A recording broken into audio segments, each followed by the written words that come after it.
End of the game. Attends, c'était une réplique de mon film ou une réplique d'un film en général? Un film en général, ouais. Ah bah putain, j'ai été hyper égocentrique. Non, bah parce que bon bah tant pis, voilà, c'est pas grave. Et alors, pardon, la question d'après. Mais je ne te permets pas de me vous voyez. Enfin, je ne me permets pas de me tutoyer. Ça suffira. Ça suffira.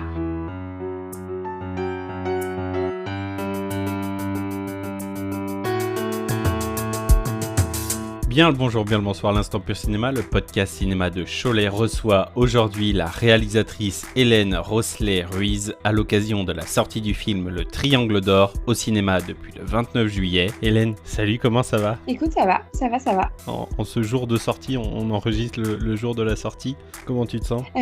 C'est plein d'émotions. Alors, on est l'après-midi, donc un peu mieux que ce matin. J'ai pas dormi de la nuit. J'étais à la fois, c'est beaucoup de joie et c'est un vertige important.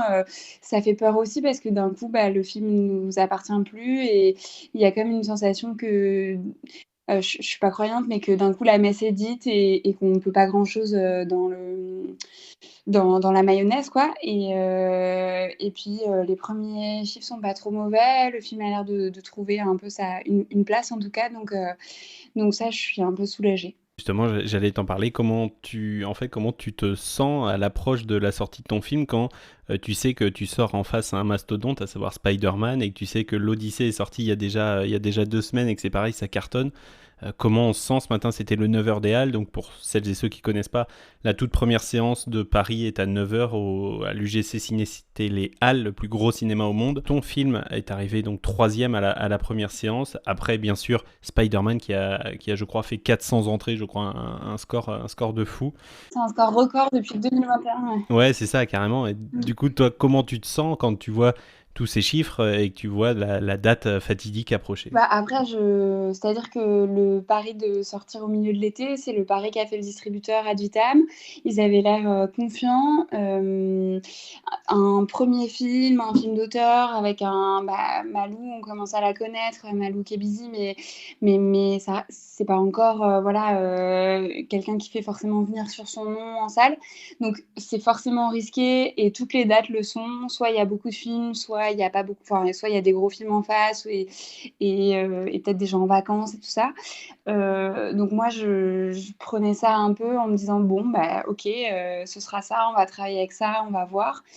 Spider-Man et l'Odyssée. Alors Spider-Man, c'est pas du tout le même public, je pense.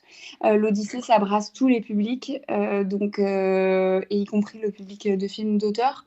Donc là, on se dit, voilà, on sait, à la base, le film était daté au 15 juillet, on s'est aussi reculé au 29 pour ça. Après, c'est bien qu'il y ait du monde dans les salles, c'est bien pour tous les films, donc ça, c'est plutôt une bonne nouvelle. Après, voilà, j'avais peur qu'on disparaisse vite au milieu de l'été. On va voir, l'avenir nous le dira. Si le film peut trouver une place un peu sur plusieurs semaines et avec bénéficier d'un bon bouche à oreille, je l'espère. Mais voilà, ouais, j'étais à un mélange d'excitation et d'inquiétude forcément. De toute manière, on joue pas dans la même cour avec ces films-là, donc la question, je pense, elle se pose pas trop à cet C'est endroit. sûr. Le personnage du prince dans le film est souvent absent, mais son influence est partout.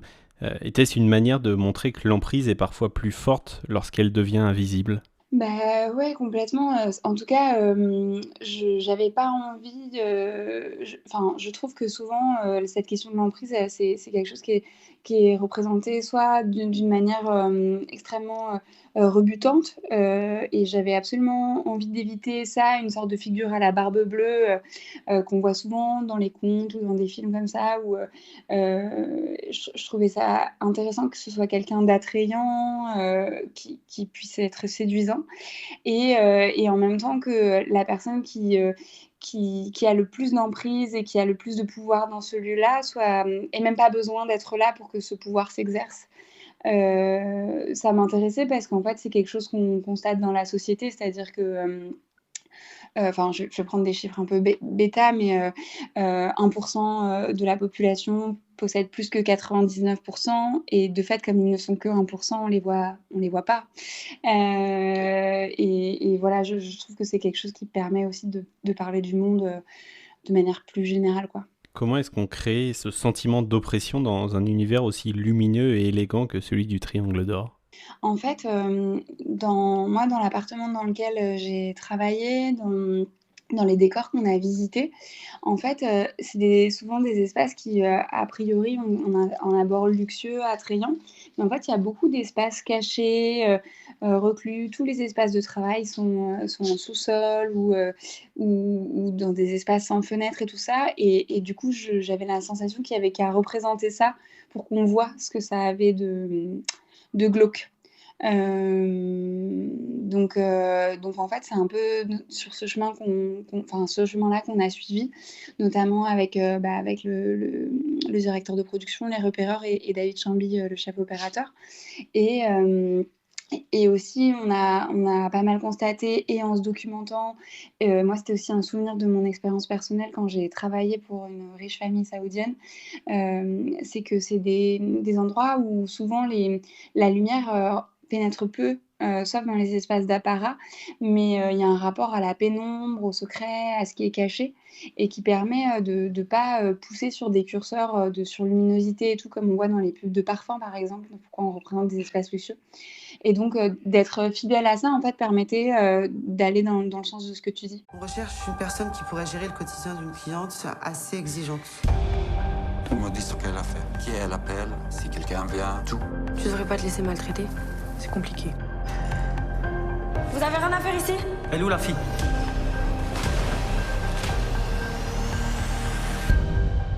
Finalement, du coup, est-ce que la richesse protège réellement ou ne fait-elle que déplacer nos peurs et donc par capillarité, qui est la plus libre des deux, celle qui possède tout ou celle qui n'a encore rien à perdre? Je pense qu'aucune des 2 n'est libre en réalité.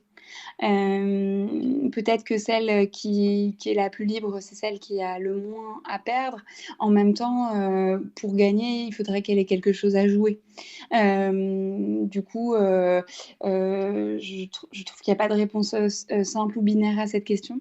En tout cas, elles ont toutes les 2 beaucoup à perdre, et aussi parce que, au final, le personnage de Surya qui est interprété par Sundos Mosbah, c'est un personnage dont on croit qu'elle possède, mais en réalité, ce qu'elle possède vraiment, ne lui appartient pas. Ce qui déplace un peu aussi la question. Et si le film devait laisser une seule question au spectateur, laquelle est-ce que tu aimerais que le spectateur emporte avec lui? Comment on se sort de ce modèle? Oui, hein, comment on se sort de ce modèle, capitaliste et patriarcal, parce que pour moi c'est un monstre à 2 visages, pour trouver, des espaces de rencontre, des espaces de lien, des espaces de plus grande liberté et d'épanouissement, à la fois du groupe et des individus, pardon. Comment le film se monte justement des premières idées sur le sujet jusqu'à aujourd'hui, la sortie?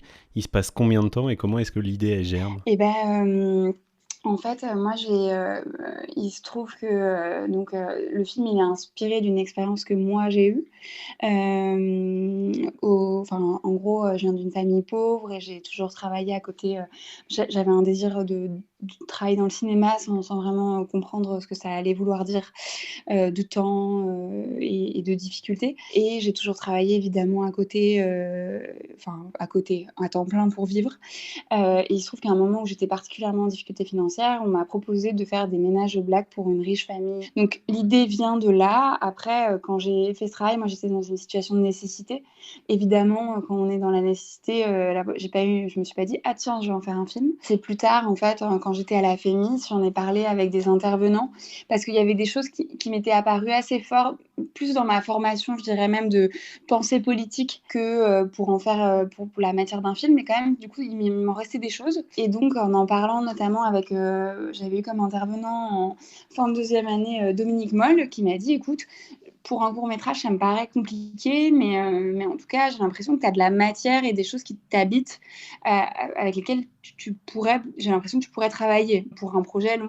Et en fait, en 3e année, on doit réaliser une fiction de 20 minutes. À ce moment-là, je rencontre Marie-Ange Luciani, qui est notre intervenante et qui est devenue ma productrice. À l'issue de cette conversation avec, Dominique, je me dis: «Tiens, je vais lui parler de ça». Et donc on essaye de résumer cette expérience et de trouver une situation pour en faire un court métrage. Donc c'est d'abord un court métrage de fiction de 20 minutes qui est mon film de 3e année à la FEMIS. Il a fallu travailler beaucoup par entonnoir parce que évidemment tout, ce que je voulais y mettre ne rentrait pas dans une situation de 20 minutes et en fait, à la sortie, on se retrouve avec, Marie-Ange. Je lui propose, de lire un autre projet et puis elle revient à ça en me disant: «Mais est-ce qu'il y a pas des choses que tu voudrais creuser, des choses que tu aurais laissées de côté et cetera?» J'ai l'impression qu'il y a matière à développer et comme c'était déjà plus compliqué de raccourcir que de développer, bah, en fait, j'ai pas eu à réfléchir très longtemps et je me suis dit: «OK, allons-y».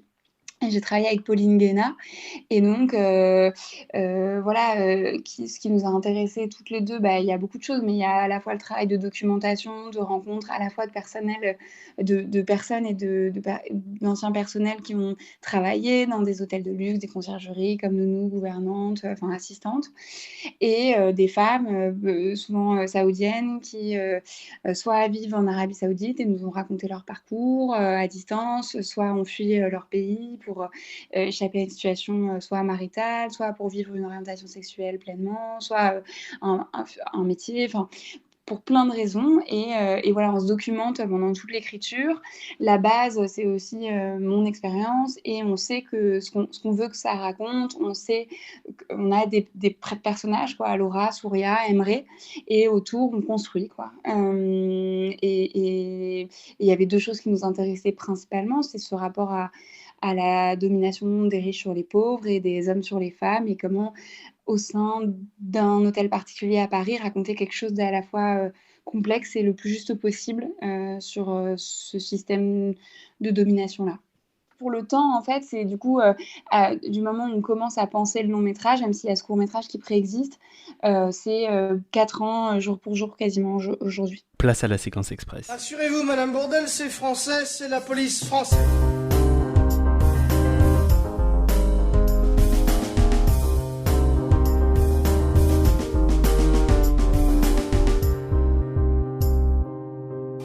Une réplique de film que tu pourrais citer par cœur. End of the game. Attends, c'était une réplique de mon film ou une réplique d'un film en général? Un film en général, ouais. Ah bah putain, j'ai été hyper égocentrique. Non, bah parce que bon bah tant pis, voilà, c'est pas grave. Et alors, pardon, la question d'après. Est-ce que tu te souviens le premier film que tu aies vu? Le premier film dont je me souviens qui m'a marqué, c'est L'homme qui murmurait à l'oreille des chevaux. Au contraire, le dernier film que tu aies vu? Le dernier film que j'ai vu, c'était cet après-midi, c'était L'Odyssée, pour fuir les résultats des chiffres.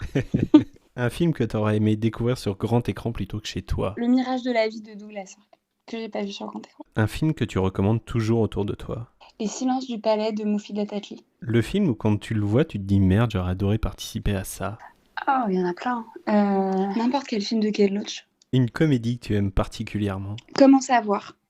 C'est un film de James L. Brooks avec Reese Witherspoon et Owen Wilson. Et c'est une comédie que j'adore et c'est un film que je trouve bien plus intelligent que ce qu'il en a l'air. Et il y a des scènes remarquables. Il faut vraiment pas se fier à la note à la ciné ni à l'affiche. Ok, je note, jamais vu, je note. On va maintenant changer d'univers, je vais t'amener dans le mien. Ok, trop bien. Popcorn sucré ou salé? Ah, sucré. Le plat que tu rates à tous les coups? Tous. Non, ouais, en fait, la question c'est quel plat je rate pas, il y en a pas beaucoup que je fais bien. Donc, Eh ben justement, le plat que tu cuisines le mieux. c'est un banana bread vegan, ouais. Ton pire souvenir culinaire, quelque chose que tu aurais mangé, que tu aurais détesté? Bah, les tripes. Ouais, ça revient souvent les tripes, ouais. Ouais. La dernière, ton plat préféré? Mais moi, je suis trop gourmande, j'ai pas de plat préféré, j'aime tout, quasiment. Il y a tellement de choses bonnes, pourquoi Mais après, je suis très monomaniaque, donc je peux revenir très vite, je peux revenir beaucoup au même truc pendant longtemps. Donc en ce moment, par exemple, l'été, canicule, gazpacho et tartine de houmous, quoi. Et je peux manger ça pendant 2 mois. Avant de se quitter, tu as répondu à pas mal de questions. Est-ce qu'il y aurait une question que tu te poses de manière générale et à laquelle tu n'as pas de réponse et à quelle mesure ça t'effraie? Oui.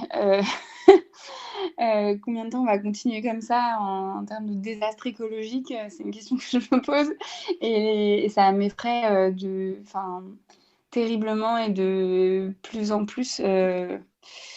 Où est-ce qu'on va avec tout ça, quoi? Et c'est pas très joyeux. Non, mais voilà, parce que en fait, la notion de fin du monde, de toute manière, le monde, il est fini, en termes de ressources. Et du coup, j'ai l'impression qu'il n'y a pas besoin d'aller chercher très très loin dans l'imagination pour s'inquiéter de ce côté-là, quoi. Et pour rappel, donc le Triangle d'Or au cinéma depuis le 29 juillet. Hélène, merci infiniment pour ton temps, merci pour ta confiance, merci de t'être prêtée au jeu. Je te souhaite le meilleur, bonne continuation et je l'espère à très bientôt. Merci beaucoup, c'est gentil, à très bientôt. Et y a quelqu'un? Non, y a personne. Ah bon? Je vous l'avais dit que vous me le paieriez. Payeriez. Je vous l'avais dit. Désarmez-les et récupérez Nico. C'est pas moi. C'est qui alors? J'ai vu, je sais qui c'est, mais je dirai rien. Vous savez découper une sole, un loup, un turbo? J'ai des notions mécaniques. Bon, tout le monde règle sa montre. Mission, quelle heure est-elle? 14h12. Midi 5, parfait. Arrivée d'air chaud.